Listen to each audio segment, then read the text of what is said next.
explicar. Dame un número.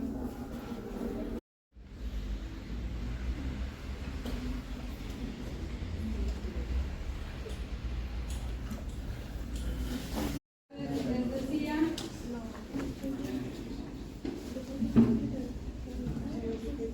de que es como una enzima, hemos dicho, ¿no es cierto?, que me crea covalentes. Las moléculas de estos monómeros de tirosina generalmente hacen cada vez una fuerza tridimensional, ¿no es cierto? O sea, estamos queriendo hacer una fuerza, ¿no? Por eso dice, esa sustancia que ahora hemos hablado de ese factor, ¿no es cierto?, que se va a ayudar, crea todos esos covalentes para generar una fuerza cada vez más tridimensional, formando esa famosa malla de tirosina. Sí, eso es lo que necesitamos para que esté bien constituido el cuerpo. Entonces, eso es lo que tenemos que ver. Nuestro cuadro generalmente así es lo que tenemos. Aquí se ven, podría decir, nuestras fibras de tirosina que están atrapando, ¿no es cierto?, células sanguíneas, ¿no es cierto?, nosotros diferentes células sanguíneas, plaquetas, ¿no es cierto?, que están ahí. Sí. En realidad podría decir que estuviera compuesto así, pues todo eso una parte del coágulo. Entonces tenemos ahí nuestro coágulo, que normalmente vamos a decir que hace como una, además, retroalimentación, ¿no es cierto?, que hace que va a ir, todo esto, lo que se ha formado con las fibras de tirosina, con todas esas células sanguíneas atrapadas, van a adherirse a dónde? Hacia la parte de nuestro epitelio del vaso dañado, ¿no es cierto? Se van adhiriendo todo, ¿no? Entonces, ¿qué es lo que hace? Pero en un momento dado, una vez cuando se ha hecho esto, todo esto, va a ser de que en un momento dado, lo que vaya formándose ya después, ya ha pasado todo esto de la adhesión, va a ir después contrayéndose en un tiempo determinado ese cuerpo, ¿sí? Y al contraerse como que lo demás, les digo, lo demás que ya está armado, van adhiriéndose a la superficie del vaso, ¿no es cierto? Después, ¿qué es lo que va a hacer? Va a ir contrayéndose una parte del cuadro, aproximadamente unos 20 a 60 minutos de todo lo que se ha dado, y lo que se contrae como agarrar el espiral, ¿no es cierto? O sea, no toda la célula sanguínea, sino es como agarrar y exprimir. ¿Qué es lo que obtengo ahí? Suero, ¿no es cierto? Entonces, ustedes van a ver que cuando se hacen pruebas de sangre, se hacen unas centrifugadoras, se podría decir, ¿no es cierto?, que se van a ir haciendo unas, no son los centrifugadores, sino que van haciendo su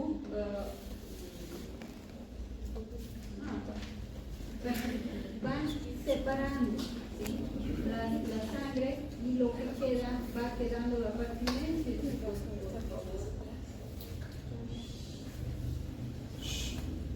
Lo que queda es el cuerpo, ¿no es cierto? Entonces, ¿qué es lo que se obtiene? Entonces, se contrae el coágulo y vamos a obtener el suero, ¿sí?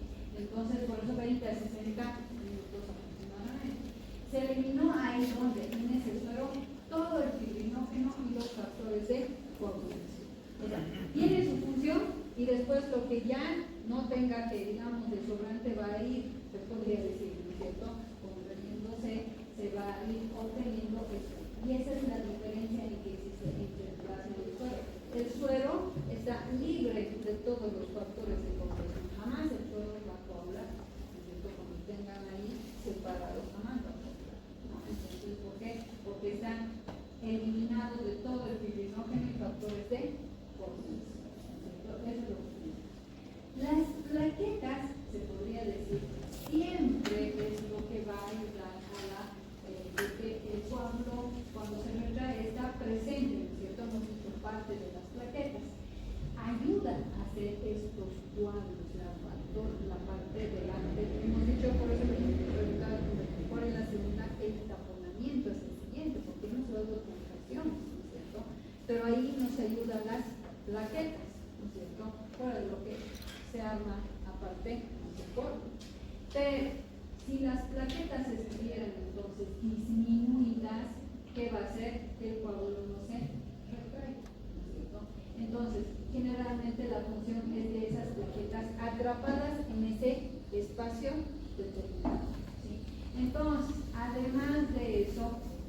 cuando vemos que normalmente por eso esas plaquetas atrapadas van a estar entonces ahí como que ayudando por medio también de nuestras sustancias procoagulantes, son las que van a actuar. Para coagular, que hemos dicho, ¿qué sustancias tienen que estar presentes? Las sustancias procoagulantes. Pueden ser anticoagulantes, procoagulantes, es otra cosa. ¿Alguien sabe si hay algún bloqueo, alguna marcha, algo así? ¿Por dónde? Es que tengo que volar a los hospitales. ¿Dónde?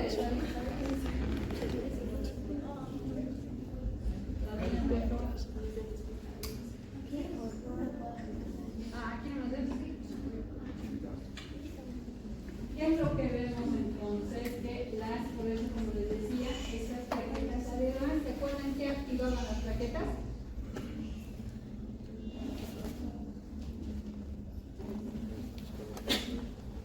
Miosina, actina y trombosina. Esos eran los elementos que nos ayudaban las plaquetas. ¿O no? ¿Se acuerdan? ¿O no hemos empezado a hablar? También actúan liberando ¿qué? La actina, la trombostenina, eso es lo que normalmente vemos, ¿sí? Entonces, además tenemos ese nuestro factor estabilizador de la fibrina que hemos dicho que causa interferencias entre las fibras de fibrina, ¿cierto? Y ya hemos estado hablando, son repitiendo, ¿no es cierto? Estabilizando, haciendo más los entrecruzamientos para que podamos tener un coágulo, se podría decir, de mejor consistencia o precisión. Estas moléculas de miosina y la trombostenina que hemos dicho que son proteínas contráctiles, ¿no es cierto? Que nos van a ir ayudando a hacer todo este proceso de la contracción. Estas proteínas además ayudan a cada vez más, ¿qué cosa? A comprimir esa red de fibrina.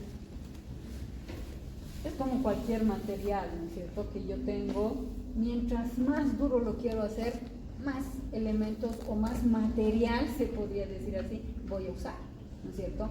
Para que se me haga mucho más duro, mucho más soportable, ¿no? Entonces, por eso vemos de que estas, además de ese factor, de esa sustancia, miren cómo las mismas proteínas de nuestras plaquetas, esas contráctiles, hacen que se comprima esa red de fibrina. Esa compresión forma como una masa, ¿sí? Eso es lo que hace, ¿no? Forma como una masa y además acelera, se podría decir, esa contracción. ¿Quién? La trombina. Siempre vamos a estar. Por eso cuando nosotros pedimos exámenes, por ejemplo, cuando yo pido coagulograma, solicito coagulograma, ahí me van a poner siempre, me van a sacar tiempo de sangría, tiempo de protrombina, ¿sí? Protrombina, y eso es lo que me muestra en un laboratorio, ¿sí? Entonces, ¿por qué? Porque siempre van juntas. Plaquetas sí puedo pedir aparte. Tienen su función, ayudan, pero tienen ciertamente algo de autonomía, se podría decir. Cuando las necesitan, están ahí presentes, ¿no es cierto? Como estamos viendo aquí que se forman, ¿no? Pero después tienen ahí su función determinada, que sí es importante. ¿Para qué?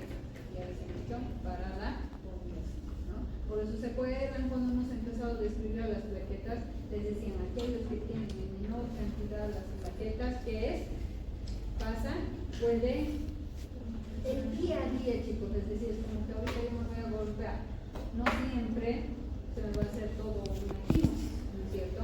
Sino simplemente me he golpeado, ha habido una lesión, una inflamación y va a pasar, ¿no?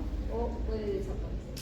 En cambio, cuando hay personas en las cuales tienen menor cantidad de plaquetas, les he dicho, ¿no es cierto? Les pueden aparecer en diferentes lugares de quimosis, ¿no? Porque son las plaquetas que nos ayudan a coagular, o se podría decir a tapar pequeños vasos, ¿no es cierto? Eso es del día a día que tenemos, ¿sí? Esta retroalimentación positiva, como les estaba ya diciendo, de la formación del coágulo, el coágulo inicia siempre su retroalimentación positiva, ¿sí? Por medio de que o sea, vuelve a ser. Cuando se dice retroalimentación, ¿a qué me refiero?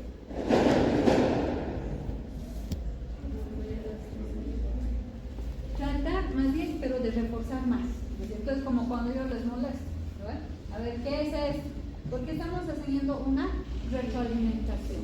Estamos recordando o viendo qué es lo que ha pasado. Entonces hace eso, ¿no?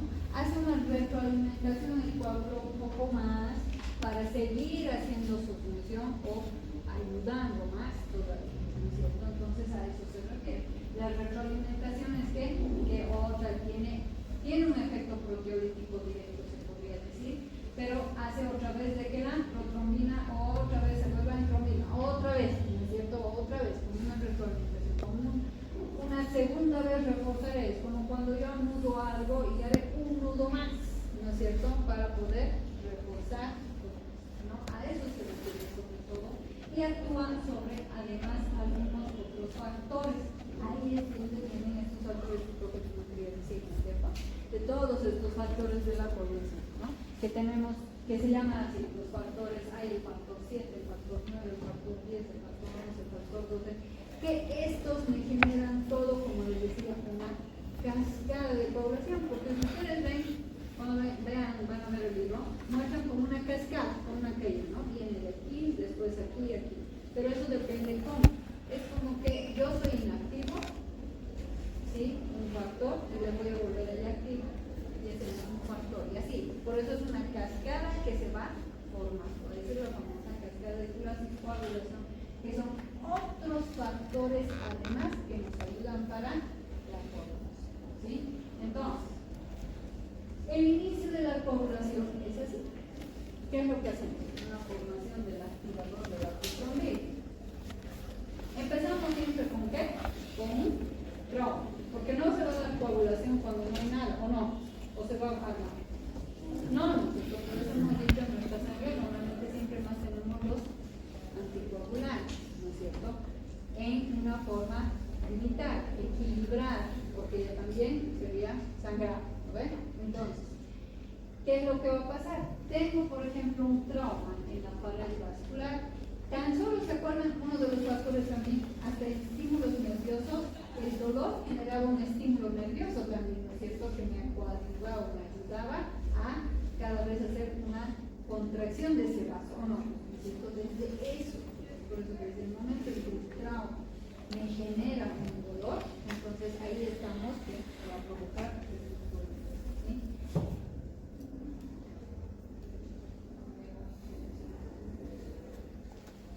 Después tengo el trauma de la misma sangre, del vaso, ¿no es cierto? Un traumatismo de la sangre. Un contacto ya, porque ya ha habido un trauma, ¿sí?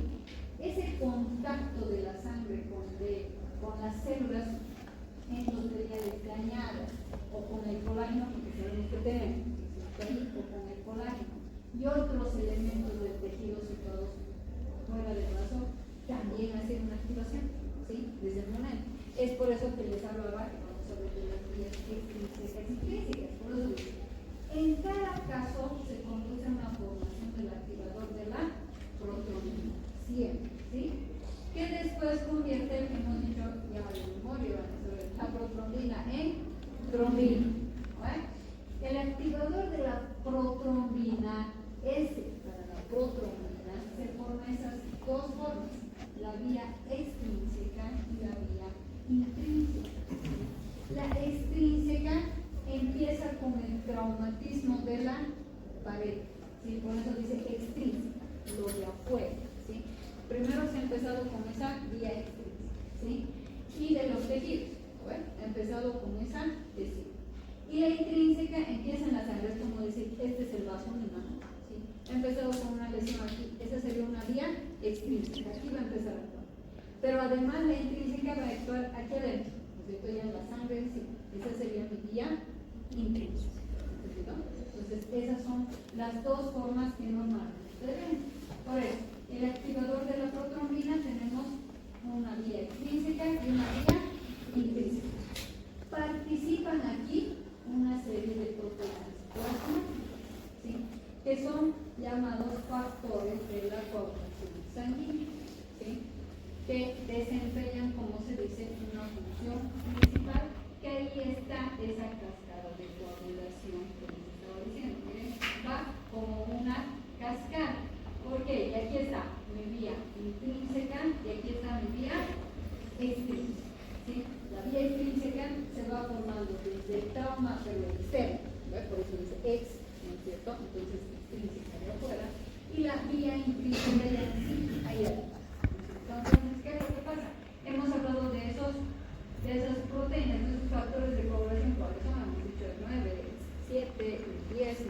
y ahí están, ¿no? Que le llamamos así. Entonces, por ejemplo, ¿qué vemos aquí? Tengo el trauma. Aquí primero veo la vía extrínseca. Tengo el trauma. Tengo el tejido traumatizado. ¿Sí? Ese tejido traumatizado va, digamos, se podría decir, va a generar una activación de un famoso factor tisular o tromboplastina tisular, así se llama. Ha recibido ese trauma y se va a activar este factor, ¿sí? Que se llama factor tisular o tromboplastina tisular, ¿sí? Además, está compuesto entonces, ¿por qué? Por unos fosfolípidos y por un complejo lipoproteico. Fíjense, ¿sí? ¿Cierto? Estamos viendo cómo se va. Entonces, esto va a hacer que directamente este complejo lipoproteico es una enzima de proteolítico, ¿no? ¿Qué es lo que va a hacer? Va a empezar a actuar a nivel del factor 10, ¿sí? Aquí tengo el factor 10. Cuando vean con A, porque van a ver uno sin A y otro con A, el A significa activar. Y por eso les decía, es como una activación. El 11 solito, después se activa y se vuelve en el 11 activa. ¿Sí? Entonces, el 12. Después del 11, se pasa al 11 activa. Por eso es cascada de coagulación. Pero con la intervención se van activando ¿de qué? De estos elementos. ¿Sí? Eso es lo que normalmente vemos.